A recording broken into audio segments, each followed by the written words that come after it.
ना दिवाळी ना लग्न, तरी मी एवढा चिवडा का बनवला आणि कसा बनवला, चला बघूयात.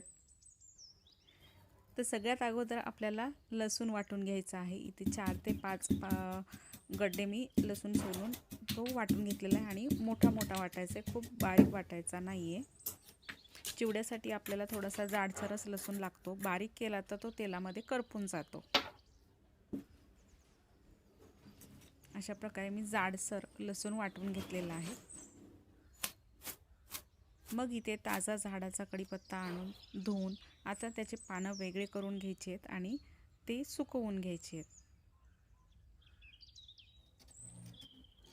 इथे खोबरं घेतलेलं आहे मी आणि खोबऱ्याचे पण तुकडे करून घ्यायचे आहेत आणि ते पण आपल्याला चिवड्यामध्ये टाकायचे आहेत, कारण तळलेलं खोबरं जेव्हा घासामध्ये त्यानं खूप छान लागतं. कोणाकोणाला आवडतं आणि कोणाकोणाला खोबऱ्याचा तुकडा काढून आपण बाजूच्याला देतो. कोण कोण आहे असं नक्की कमेंटमध्ये सांगा.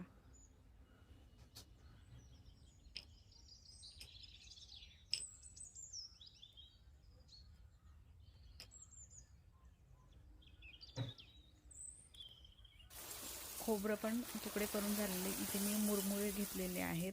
हे जवळपास 1.5 किलो मुरमुरे घेतलेले आहेत मी चिवडा करण्यासाठी. आणि हे आहे कॉर्नफ्लेक्स. तर मक्याचे पोहे हे आपण तळून घेणार आहोत आणि त्याचा हे पण आपण चिवड्यामध्ये टाकणार आहोत. तर हे चिवडा करण्याचं कारण असं होतं की मला हा चिवडा द्यायचा होता गावाकडे आणि प्रवासात पण खायला लागणार होता, कारण सगळ्यांना हा चिवडा खूप आवडतो. मग सगळे जमल्यानंतर तो चिवडा लगेच संपतो, म्हणून एवढ्या मोठ्या क्वांटिटीमध्ये हा चिवडा बनवला. तर तुम्ही कशा प्रकारचा बनवता चिवडा ते पण नक्की सांगा. त्यानंतर शेंगदाणे मस्त कमी गॅस करून मस्त खरपूस तळून घ्यायचेत. शेंगदाणे जेवढे जास्त चांगले तळलेले असतील तेवढे ते छान लागतात खाताना.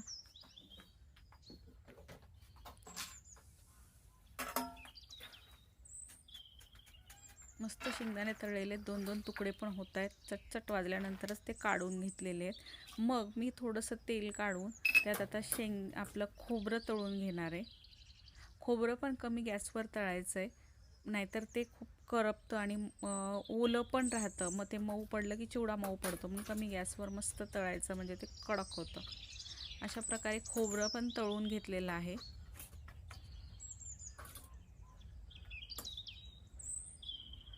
मग आता हे शेंगदाणे आणि खोबरं आपल्याला मुरमुऱ्यामध्ये टाकून हे व्यवस्थित मिक्स करून घ्यायचं आहे. बरं, ह्याला आता आम्ही मुरमुरे म्हणतो, कोणी कोणी चुरमुरे म्हणतं, कोण काय म्हणतं ते पण कमेंट्समध्ये सांगा. तर हे झाल्यानंतर मी लागेल तेवढ्या तेलामध्ये जिरे मोहरी टाकलेली आहे आणि ती तडतडली की मग त्याच्यामध्ये वाटलेलं लसूण टाकून व्यवस्थित आपल्याला तळून घ्यायचं आहे. त्याचा ओलेपणा गेला पाहिजे इथपर्यंत ते आपल्याला तळायचं आहे. आणि मग त्याच्यानंतर आपल्याला टाकायचा आहे कढीपत्ता. कढीपत्ता पण छानपैकी परतून घ्यायचा आहे. ह्याचा पण ओलसरपणा गेला पाहिजे, तरच आपला चिवडा कुरकुरीत राहील, नाहीतर वातड मऊ बनेल. तर हे झाल्यानंतर मी गॅस बंद केलेला आहे आणि त्याच्यानंतरच आपल्याला मसाले ॲड करायचे. तिथं मी हळद टाकलेली आहे, मीठ पण मी याच्यातच टाकून घेतलेलं आहे, कारण जर मुरमुऱ्यात टाकलं तर ते मिक्स होत नाही, लागत नाही.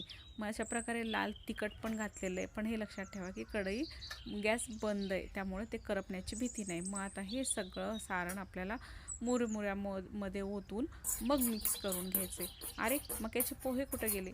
ते आपल्याला नंतर टाकायचे आहेत, कारण जर मक्याचे पोहे अगोदर मिक्स केले ना तर हा सगळा मसाला जो आहे ना मक्याच्या पोह्यांनाच लागून राहतो, मुरमुऱ्यांना व्यवस्थित लागतच नाही. म्हणून सगळ्यात अगोदर हे अर्धवट मस्त कोटिंग करून घ्यायचे, मिक्स करून घ्यायचे आणि मग मक्याचे पोहे घालायचे. मग ह्याच्यामुळे मसाला सगळ्याच गोष्टींना एकसारखा लागतो आणि चिवडा खाताना खमंग कुरकुरीत लागतो. आमचा लहानपणीचा संध्याकाळचा स्नॅक्स हाच होता. संध्याकाळी शाळेतून आलं की चिवडा घ्यायचा, त्यासोबत एखादा कांदा घ्यायचा आणि मस्त खायचं, किंवा चिवडा घ्यायचा, त्यात पाणी टाकायचं आणि मस्त खायचं. चिवड्यात पाणी टाकून कोण कोण खातं ते सांगा. मला पण चिवड्यामध्ये पाणी टाकून खायला खूप आवडतं.